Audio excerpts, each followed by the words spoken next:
Lian के लिए सोना काफी डिफिकल्ट था क्योंकि शाओ उसके इतना करीब था कि उसे नींद नहीं आ रही थी। फिर भी वो सोने की कोशिश करने लगता है। कुछ टाइम बाद हम देखते हैं कि शाओ गहरी नींद में था। तभी वो नींद में बोलना शुरू कर देता है। उसे नींद में बात करते हुए देख के लियान अपनी आंखें खोल के शाओ को ही देखने लगता है। तभी शाओ फिर से दफा हो जाओ बोलते हुए कुछ कुछ बोलने लगता है और इस बार वो काफी गुस्से में लग रहा था। लियान को दफा हो जाओ के अलावा कुछ भी समझ नहीं आ रहा था क्योंकि शाओ किसी और ही लैंग्वेज में बोल रहा था। लियान कंफ्यूज चेहरे के साथ मन में यही सोच रहा था कि क्या ये रशियन बोल रहा है। ठीक है, कम से कम ये मुझे दफा होने को नहीं बोल रहा है। लियान अभी ये सारी चीजें सोच ही रहा था कि तभी उसे रियलाइज होता है कि शाओ के हाथों ने काफी जोर से उसे हक कर रखा है। ये देख के वो शाओ के हाथ को हटाने की कोशिश करता है पर वो ऐसा नहीं कर पाता क्योंकि शाओ वापस से उसे कस के हक कर लेता है और साथ ही साथ उसके और ज्यादा करीब आ जाता है। ये सब देख के लियान हार मानते हुए खुद से कहता है कि चलो छोड़ो, मैं ऐसे ही सो जाऊंगा। गाइस, जरा लियान के इस चेहरे को तो देखो, कैसे ब्लश कर रहा है ये। सुबह हो जाती है। सुबह के करीब 9 बजे हम देखते हैं कि शाओ के दरवाजे पे जोर जोर से नॉक हो रहा था। दरवाजे के दूसरी साइड जनरल डिपार्टमेंट मैनेजर ली थी। वो जोर से शाओ का नाम पुकारते हुए चिल्लाते हुए बोल रही थी, लियांग शाओ, क्या तुम अंदर हो? ली की इतनी जोरों की आवाज सुन के लियान तुरंत शॉक में उठ के बैठ जाता है। तभी ली आगे बोलती है, क्या तुम्हें पता है कि सुपरवाइजर ये कहाँ है? क्या तुम दोनों के बीच कुछ हुआ है? ली की इतनी जोरों की आवाजें सुन के तो शाओ की नींद भी खुल जाती है। वो धीरे धीरे अपनी आंखें रब करता है और फिर उठते हुए गुस्से में बोलता है, मुझे पता है। शाओ देखता है कि उसका हगिंग पिलो यानी कि लियान उसके बगल में नहीं है। ये देख के तो उसे और भी ज्यादा गुस्सा आ रहा था। तभी ली और जोरों से दरवाजा पीटते हुए पूछती है, क्या पता है तुम्हें? अब तक तो शाओ के सब्र का बांध टूट ही चुका था। वो इतना ज्यादा फ्रस्ट्रेटेड लग रहा था कि पूछो ही मत। वो फ्रस्ट्रेशन में चिल्लाते हुए कहता है, मुझे पता है कि वो कहाँ है, 1 मिनट रुको। शाओ बहुत ही ज्यादा इरिटेटेड लग रहा था। इस पे ली बोलती है, ठीक है जल्दी करो। शाओ तो बहुत ही ज्यादा इरिटेटेड लग रहा था। अब तक वो उठ के बैठ चुका था। लियान बेड से नीचे उतर चुका था और वहीं साइड में खड़ा था। थोड़ी देर तक ली की कोई भी आवाज नहीं आती। ये देख के लियान दरवाजे की ओर देखते हुए खुद से कहता है, क्या वो चली गई? होपफुली अभी मैं जब बाहर जाऊंगा तो हॉलवे में कोई नहीं मिलेगा। इन सारे टैटू को छुपाना तो नामुमकिन है। लियान अभी ये सारी चीजें सोच ही रहा था कि तभी शाओ कंफ्यूजन में उसे पुकारता है। लियान तुरंत शाओ की ओर मुड़ते हुए कहता है, हाँ बोलो। चलो अब जल्दी करो, 10 बजे की हमारी मीटिंग है तो इसीलिए हमें 9 बजे तक निकलना होगा। अपने सीनियर का चेहरा देखते ही शाओ का मूड इतना अच्छा हो जाता है कि पूछो ही मत। वो तो अपने सीनियर के मजे लेते हुए हंस रहा था। फिर वो अपने सीनियर को टीज करते हुए कहता है, सीनियर सोने में तो बहुत ही मजा आया। शाओ की इन बातों के पीछे तो कोई और ही मीनिंग छिपी हुई थी, पर उसका सीनियर बात बदलते हुए कहता है, हाँ मुझे पता है, अब मैं जा रहा हूँ। ये कहते हुए लियान वहाँ से जा रहा होता है कि तभी शाओ तुरंत बेड से नीचे उतरता है और लियान को रोकने के लिए उसका हाथ पकड़ते हुए कहता है, सीनियर हॉलवे में बहुत ही ज्यादा ठंड है। ये कहते हुए शाओ अपने हाथ में लिया हुआ शर्ट लियान की ओर बढ़ा देता है।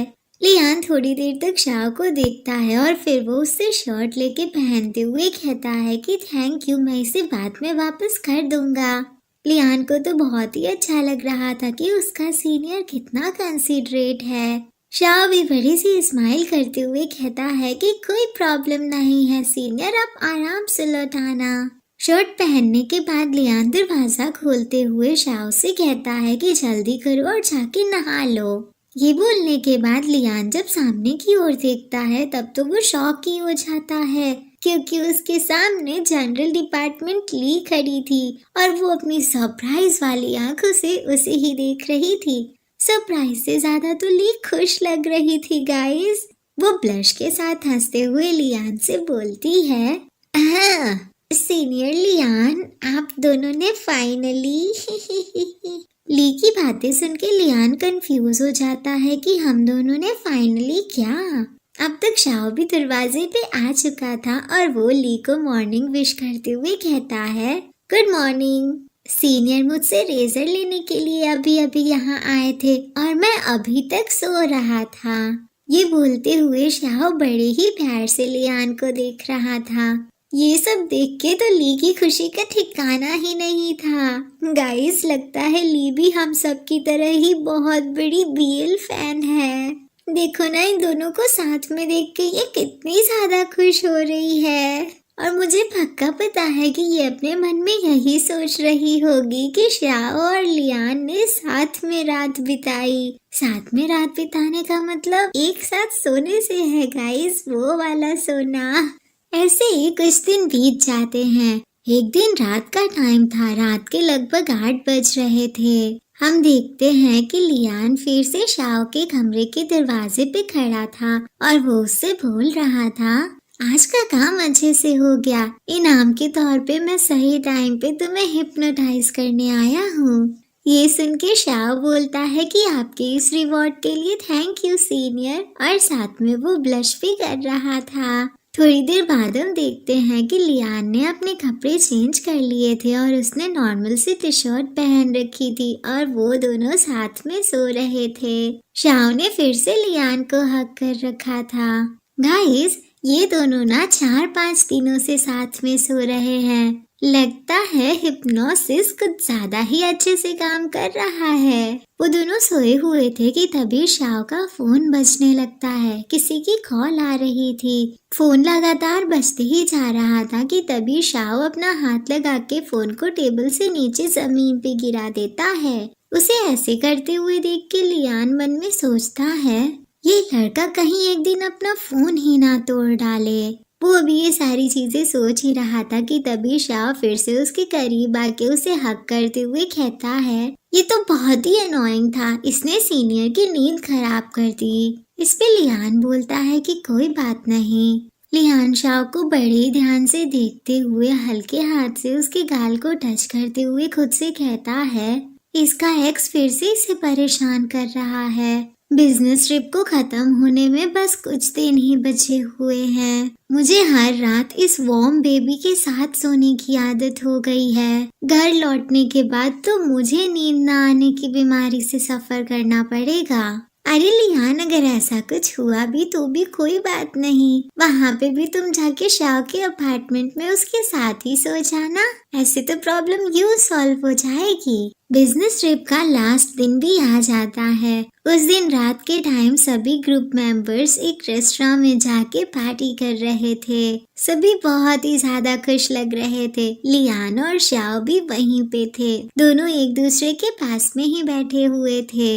बिजनेस ट्रिप के सक्सेसफुली कंप्लीट होने की खुशी में डिप्टी सुपरवाइजर चैन लियान और सभी टीम मेंबर्स को टोस्ट देते हैं। लियान भी अपनी ग्लास ऊपर करते हुए सबसे कहता है, अब मुझे थोड़ी सी चढ़ गई है, हमें कल चाइना वापस जाना है तो इसीलिए हम सब ज्यादा नहीं पीते। लियान को बहुत अच्छे से पता था कि वो सब एक ऐसी जगह पे आए हैं जहाँ के बारे में उन्हें ज्यादा कुछ नहीं पता कि यहाँ के लॉज क्या हैं और पब्लिक ऑर्डर कैसे काम करता है। अगर सबको चढ़ गई तो प्रॉब्लम्स क्रिएट हो सकती हैं और कुछ भी हो सकता है। लियान अभी ये सारी चीजें सोच ही रहा था कि तभी शाओ, जो उसके बगल में पूरा टल्ली होके बैठा था, वो उसकी ग्लास को उसके हाथ से लेते हुए कहता है कि आप ये मुझे दे दीजिए सीनियर। लियान से से उसकी ग्लास लेने के बाद शाओ तुरंत उठ के खड़ा होता है और बड़े ही गुस्से में डिप्टी सुपरवाइजर चैन को देखते हुए अपने स्लीव्स फोल्ड करने लगता है। शाओ को ऐसे रिएक्ट करते हुए देख के डिप्टी सुपरवाइजर चैन उसका इशारा समझ जाते हैं और बोलते हैं कि मैं अब ज्यादा नहीं पी सकता, अब मैं वॉशरूम जा रहा हूँ। बेचारा चैन तो डर गया गाइस। वेरी गुड शाओ, ऐसे ही अपने लियान को प्रोटेक्ट करते रहो। शाओ के इस एक्शन से तो चैन भी बहुत ही ज्यादा खुश था। फिर वो शाओ को अपने कान के पास झुकने का इशारा करता है और धीरे से उसके कान में बोलता है, क्या मुझे तुम्हारा ये फेवर रिटर्न करने के लिए तुम्हें अपनी पीठ पे वापस ले जाना होगा? सीनियर की ये बात सुन के शाओ प्यारी सी स्माइल देता है और फिर तुरंत उसकी गोद में गिर जाता है। शाओ का सिर लियान की गोद में था और वो प्यारी सी स्माइल करते हुए लियान के हाथ पे अपना हाथ टच कराते हुए बोल रहा था, आपका यहाँ मेरे साथ होना तो बहुत ही अच्छा है। शाओ की इस हरकत से तो लियान ब्लश ही करने लगता है। वो बड़े ही ध्यान से अपनी प्यारी प्यारी नजरों से शाओ को ही देख रहा था। ऐसे ही कुछ टाइम बीत जाता है। पार्टी लगभग अब खत्म ही हो चुकी थी। लियान देखता है कि डिप्टी सुपरवाइजर चैन को बाथरूम गए हुए 20 मिनट से ज्यादा हो चुके हैं और वो अभी तक वापस नहीं आए हैं। वो तुरंत उनके फोन पे कॉल लगाता है, पर उसे रियलाइज होता है कि उनका फोन तो यहीं टेबल पे ही रखा हुआ है, वो उसे अपने साथ ले जाना भूल गए। शाह वहीं सोफे पे सो रहा था। लियान ली से कहता है कि तुम यहीं इसका ध्यान रखना, मैं चैन को ढूंढने जा रहा हूँ। ये बोल के वो अपना ओवरकोट पहनता है और रेस्टोरेंट से बाहर आ जाता है। लियान अभी पास में ही था कि तभी उसे कुछ आवाजें सुनाई देती हैं। वो आवाज की डायरेक्शन में देखता है तो वहाँ पे उसे 5 लोग नजर आते हैं जो किसी को पीट रहे थे।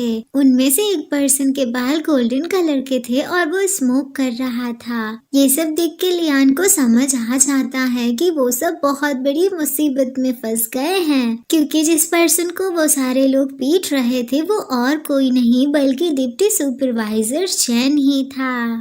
पर गाइस, ये कौन है? क्या आप सब गेस कर सकते हो कि ये कौन हो सकता है? चलो मैं आप सबको एक छोटा सा हिंट देती हूँ कि ये शाह से रिलेटेड है। आप बताओ कि ये कौन हो सकता है।